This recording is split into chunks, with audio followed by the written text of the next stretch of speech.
Yo, what is up guys? I'm here hitting you up with a new Etheria video. I know, you guys were waiting, but hey, here I am. So let's talk about the two new units, Nevette and SSR Diting. I was waiting for them to release so that we can talk about these two new units and to give you my first impression about these two new units. Okay, let's kick things off with Nevette here. Oh, sorry, wait, I don't know just what happened here. I think I got hacked or something. That was... Oh my god. Yeah, getting PTSD seeing that little rat there.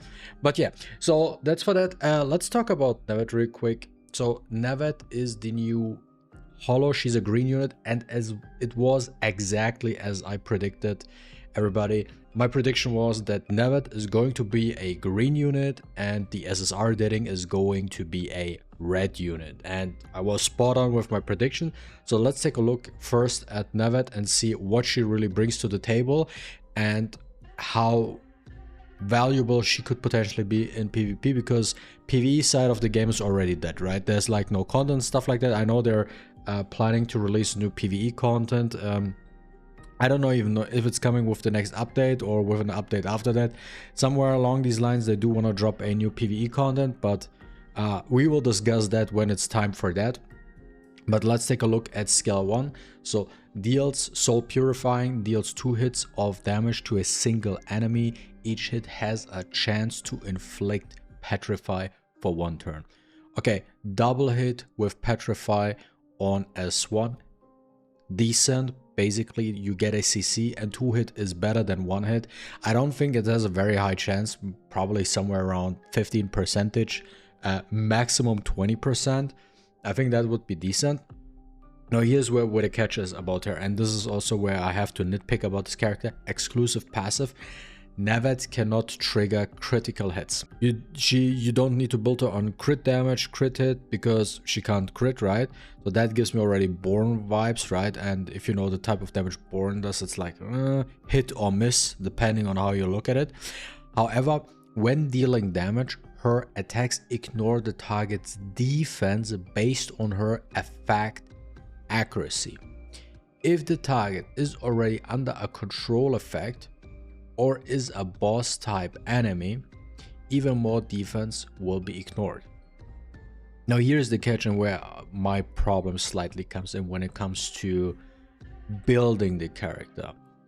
Do you want to build her now on attack double accuracy, or do you want to build her on double attack accuracy? You have to go one way or the other, but you kind of have to balance it out some way or the other, right? Overall, so she deals her damage. Now you need a lot of accuracy just so she defense ignores, but then again she scales off attack, so you need the attack as well so she does damage. So it's a double-edged sword. How do you want to build her correctly? Exactly. And if the target is already under control effect or is a boss type enemy, even more defense will be ignored. I don't know how viable it is for PvE, so let's just put that out of the get-go.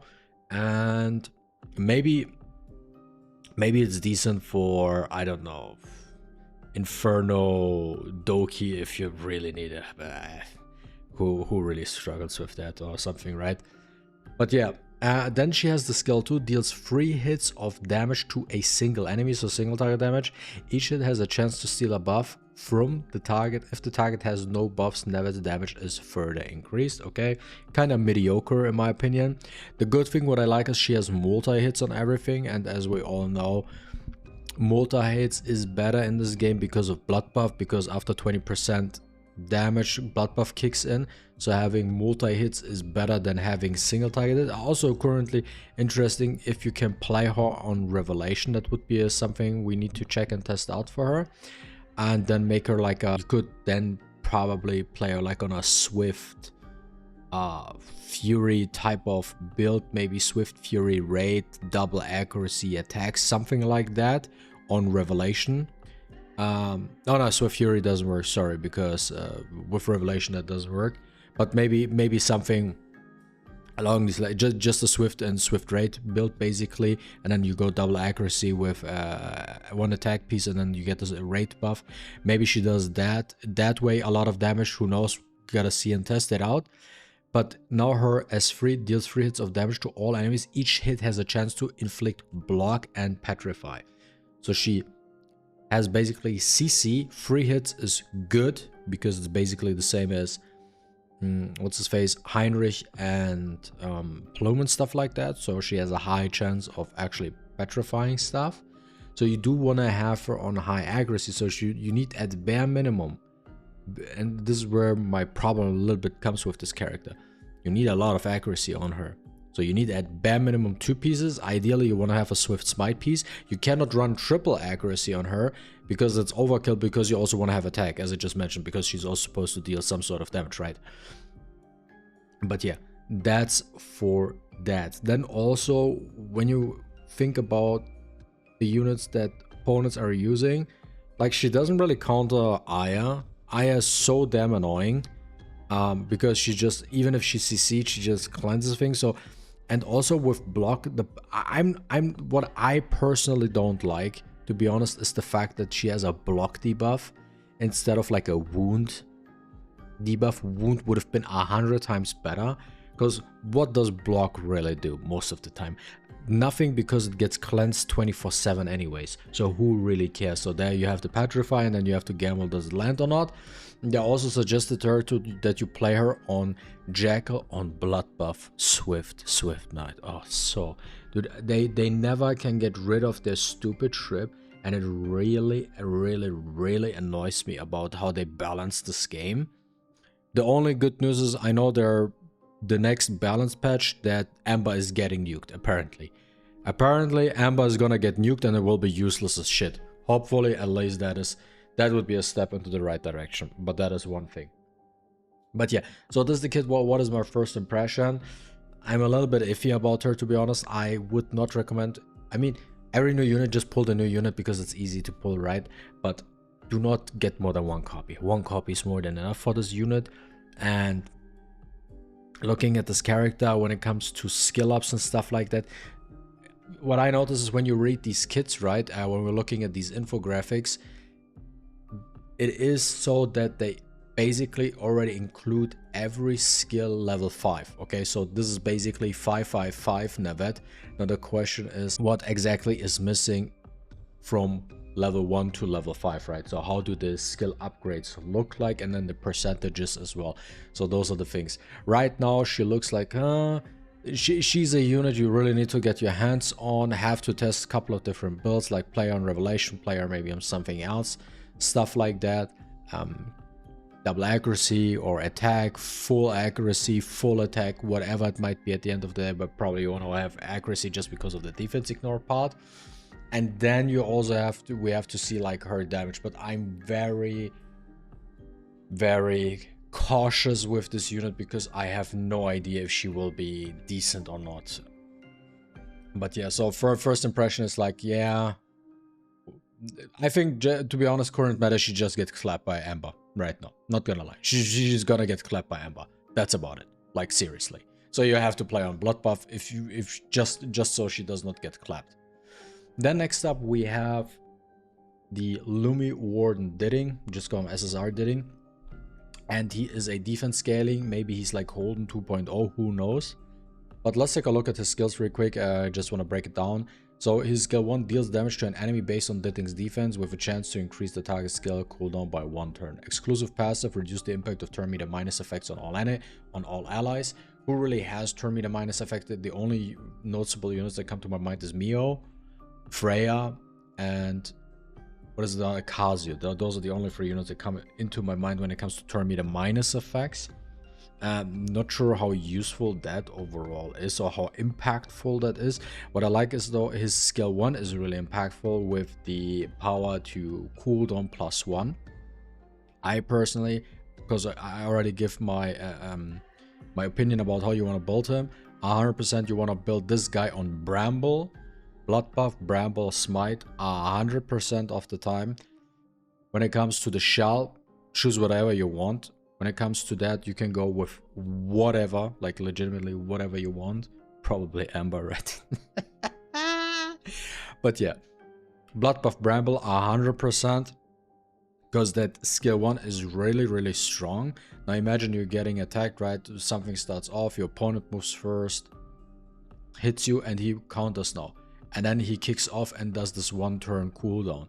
Now he increases the cooldown. Maybe it also inflicts the shells, so that is good, because you can, with that, just countering with him, you can deactivate the shell, plus they cannot even use their S2 anymore. So that could potentially be very, very powerful.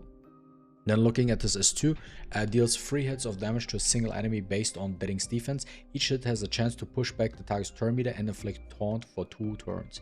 2 turns taunt is really, really, really strong. Because it's not just a single turn, right? So we know how strong, for example, Kazuya's S1 was with 2 turn sleep.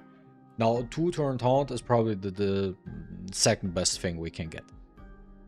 And then he has a skill 3, deals damage to all enemies based on Diting's defense, which probably doesn't do much damage or something in comparison, with a chance of inflicting speed down and torpor. They don't even mention what torpor is, so we have to wait till they are in the box for 2 turns, while granting all allies Sanctolin for 2 turns. Exclusive buff Sanctolin blocks a portion of incoming damage based on Lumi Warden's Diting's defense.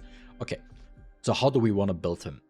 Based on what we are seeing here, I would say we want to build him on, as I just said, Blood Buff, Bramble, Smite with defense, accuracy. You want to give him 1 accuracy piece with the Smite piece, so he has a decent amount of accuracy, so his S1 triggers, his S2 triggers, and his S3, right? And because of this passive, the Sanctolin, which is a exclusive buff, it could be also that it's undispellable, right? It could be that it's a gold icon just above his head for 2 turns, which cannot be stripped. And since it's based off his own defense, you want to have high defense on him, right? So 2-piece defense, 1 accuracy, and this is how you want to play him.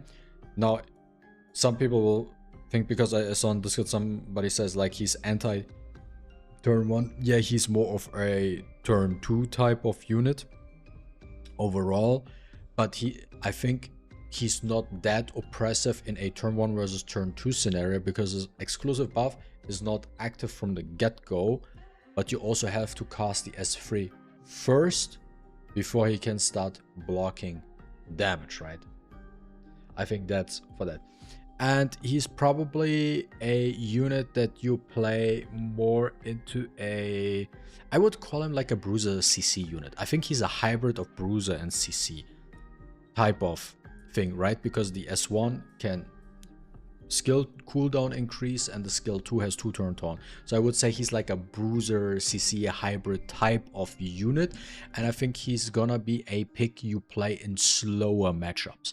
I don't think if you, for example, you don't play him against a turn 1 player or a CC player. That's a unit you probably don't want to pick. He's more a unit you want to draft into a Bruiser matchup, right? Where people just use tanky units, blood buff, play with healers.